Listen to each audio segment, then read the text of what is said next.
The secret in achieving a double neck piping as neat as possible is not only in the sewing, it actually begins with your measurement and how you position the two piping edge.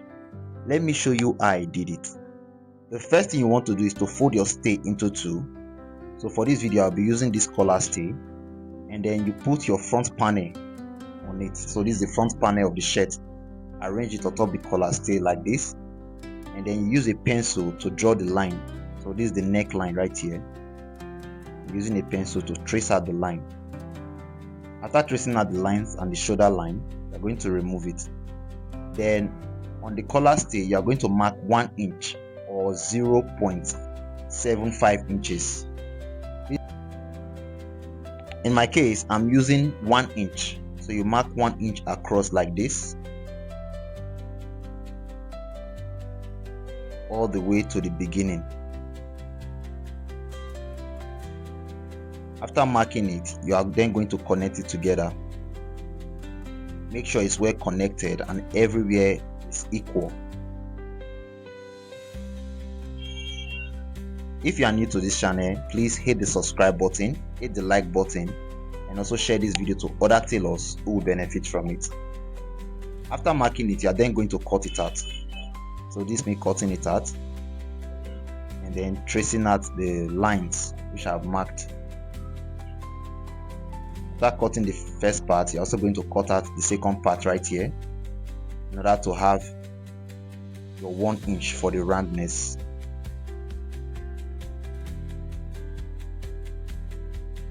After cutting it out, you are going to have something like this.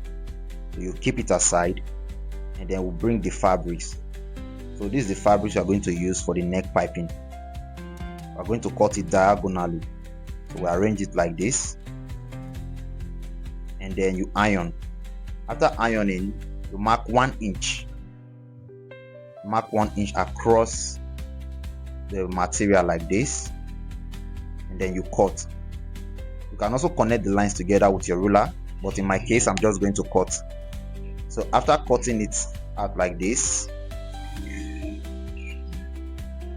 it's going to open up like this, and altogether it will be 2 inches. So this is 2 inches all through. You fold it equally, and you also iron the center. You are doing this because you want to have the center line for your piping. So after ironing, the next thing you are going to do is to take your hemming gum and place it at the center. Remember, your hemming gum is 1 inch, so you place ½ inch on both sides, and then you use the remaining ½ inch to cover it up like this, and then you iron. So this is going to give you a perfect ½ inch after ironing.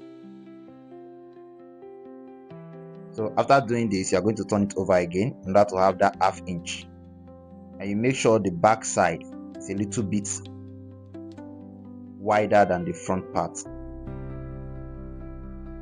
So after ironing, this is what we are going to have for the neck piping.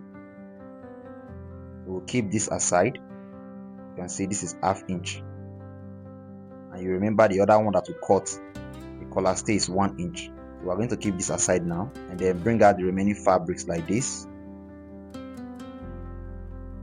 and place this collar stay on top it. We're then going to iron. We are doing all of this because we want a perfect result. After ironing, you cut and leave ½ inch behind. This ½ inch, you are going to turn it inward after cutting. So this means turning the ½ inch inward and ironing. You want to iron it properly and make sure everywhere is well relaxed in order to have a good result with your double neck piping.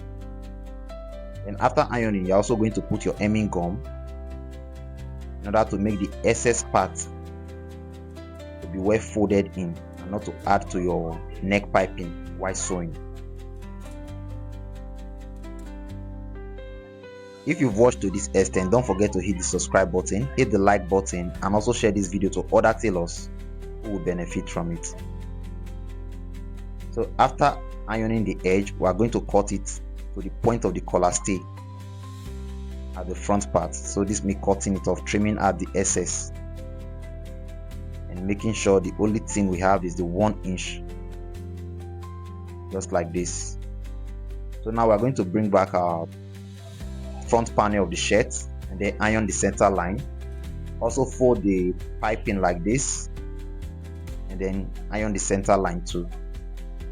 You open up the front panel, place it on the table, and then this other part will be at the front, making sure the two center lines are equal, and then you arrange the other part.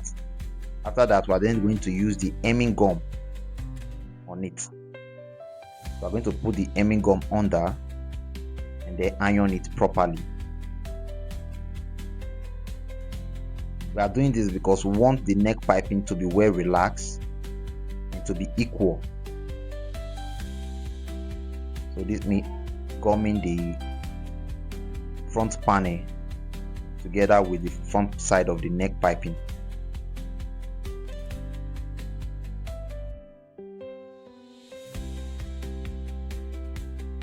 Make sure to attach yours properly too, just like I'm doing in this video.